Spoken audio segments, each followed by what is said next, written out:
श्रीराम जय जय राम। श्रीराम जय जय राम। श्रीराम जय जय राम। 70 ஜனகர் வழி அனுப்புதல். ஜானகி ஒரு கிளியையும் மைனா குருவியையும் வளர்த்து பெரிதாக்கி ஒரு தங்க கூண்டில் வைத்து பேச்சு கற்றுக் கொடுத்திருந்தாள்.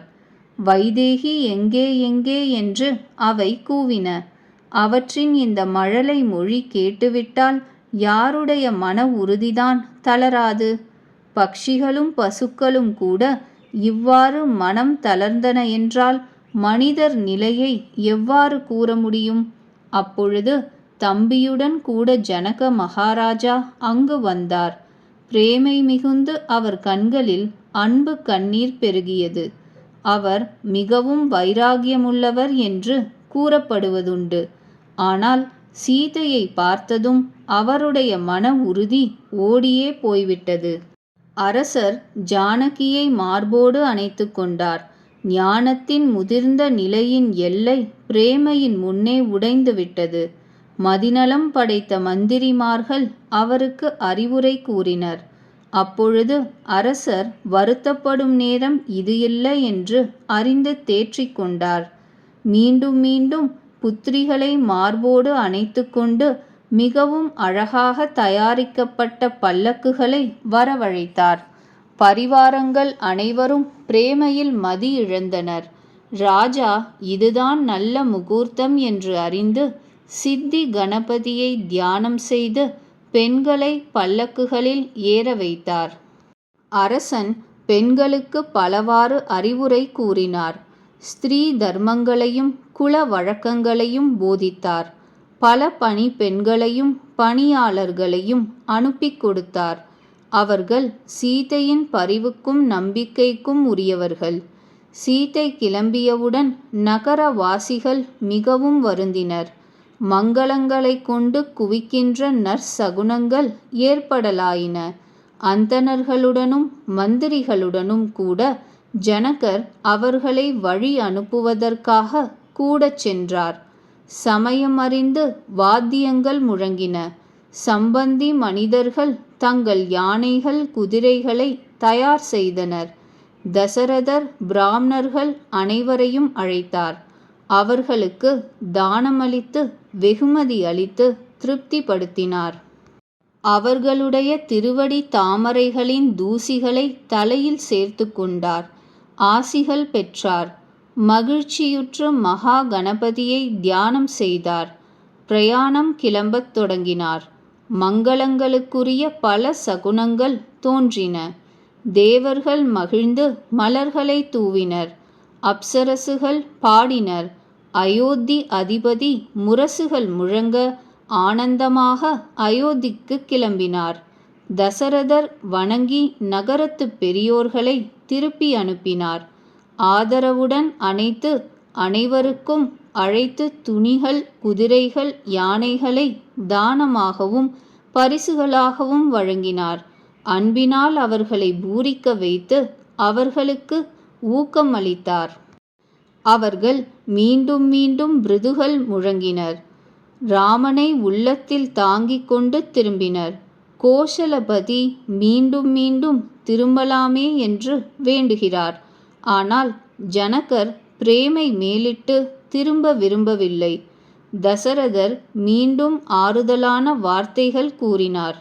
அரசே, வெகு தூரம் எங்களை தொடர்ந்து வந்துவிட்டீர்கள். இனி நீங்கள் தங்கள் நாடு திரும்புங்கள். இதை கேட்டு பிறகு ஜனக மகாராஜா ரதத்திலிருந்து இறங்கி சென்றார். அவருடைய கண்களில் பிரேமை வெள்ளமாக பெருக்கெடுக்கிறது. அப்பொழுது ஜனகர் கைகுவித்து அமுதம் தோய்ந்த மொழிகள் பேசினார். நான் எப்படி சொற்களால் எடுத்து கூறுவேன்? மகாராஜரே, என்னை நீங்கள் மிகவும் பெருமைப்படுத்தி விட்டீர்கள். அயோத்தி அரசர் தன் சம்பந்திகளுக்கு பலவாறு சன்மானம் அளித்தார். அவர்கள் தங்களுக்குள் மிகவும் பணிவும் பரிவும் பிரேமையும் இதயம் கொள்ளாமல் காட்டிக்கொண்டனர். ஜனகர் முனிவர் கூட்டத்தை வணங்கினார். எல்லோரிடமும் ஆசி பெற்றார். பிறகு ஆர்வத்துடன் அழகு தன்மை நற்பண்புகள் உறைவிடமான தனது மாப்பிள்ளை சகோதரர்களை அணுகினார். பிறகு அழகான தாமரைகள் போன்ற கைகளை குவித்து பிரேமையில் ஊறிய சில மொழிகள் பேசினார். ராமா, நான் எப்படி உன்னை கொண்டாடுவேன்? நீ முனிவர்கள் பரமேஸ்வரன் மனங்களாகிய மானச பொய்கையில் விளையாடும் அன்னம். கோபம், மோகம், மமதை, தற்பெருமைகளை துறந்து யோகிகள், யாக சாதனைகள் புரிபவர்கள், எங்கும் நிறை பிரம்மம், புலப்படாதது, அழியாதது, சித் ஆனந்தமயம், நிர்குணம், நற்பண்புகளின் குவியல் என்றெல்லாம் அனுமானிக்கிறார்களே தவிர தர்க்கம் கூட செய்ய முடியவில்லை. அவர்களுடைய உள்ளங்களும் சொற்களும் அறிய முடியவில்லை. எவருடைய பெருமையை வேதங்கள் அதுவல்ல இதுவல்ல என்று வர்ணிக்கின்றனவோ அவர் முக்காலும் ஒரே ரசமாக, ஆனந்த ரசமாக விளங்குகிறாரே. எல்லா ஆனந்தங்களுக்கும் வேறான அந்த பரம்பொருளே என் கண்களுக்கு நீ புலப்படுகிறாயே. ராமா, உன்னை ஈஸ்வரன் அனுகூலமாகிவிட்டால் எல்லா லாபங்களுக்கும் மேலான லாபம் கண்ணார காண்பது என்பது ஜீவனுக்கு கிடைக்கும். நீ எல்லாவிதத்திலும் என்னை பெருமைப்படுத்தி விட்டாய். தன்னுடையவன் என்றே தனித்து தன்னுடையவன் ஆக்கிக் கொண்டு விட்டாய். 10,000 சரஸ்வதிகளும் ஆதிசேஷன்களும் கோடி கற்ப காலம் கணக்கிட்டாலும் ஆயினும் ரகுநாதா கேள், என் பேற்றையும் உன் குண நலன்களையும் கூறி முடிக்க முடியாது. நான் ஏதோ சிறிது கூறுகிறேனே, அது கூட நீ சிறிது அன்பு காட்டினாலும் மகிழ்கின்றாய் என்ற பலத்தினால்தான். என் மனது சிறிது மறந்தும் கூட உன் திருவடிகளை விட்டுவிடக்கூடாது என்று நான் மீண்டும் மீண்டும் கைகூப்பி வேண்டுகிறேன். ஜனகரின் சிறந்த இந்த மொழி கேட்டு அது பிரேமையினால் பூரிப்பு அடைந்திருந்தது என்று பூரண காமனான ஸ்ரீராமன் மகிழ்ச்சி அடைந்தார். அவர் தந்தை தசரதர் போலவும், குரு விஸ்வாமித்திரர், குலகுரு வசிஷ்டர் போலவும் மாமனார் ஜனகரை மதித்து வணங்கி பெருமைப்படுத்தினார். பிறகு ஜனகர் பரதனை சந்தித்து வணங்கினார். பேரன்புடன் அணைத்து கொண்டு அவருக்கு ஆசி வழங்கினார். பிறகு ஜனகர் லக்ஷ்மணனையும் சத்ருக்னனையும் சந்தித்து அவர்களுக்கும் ஆசி வழங்கினார்.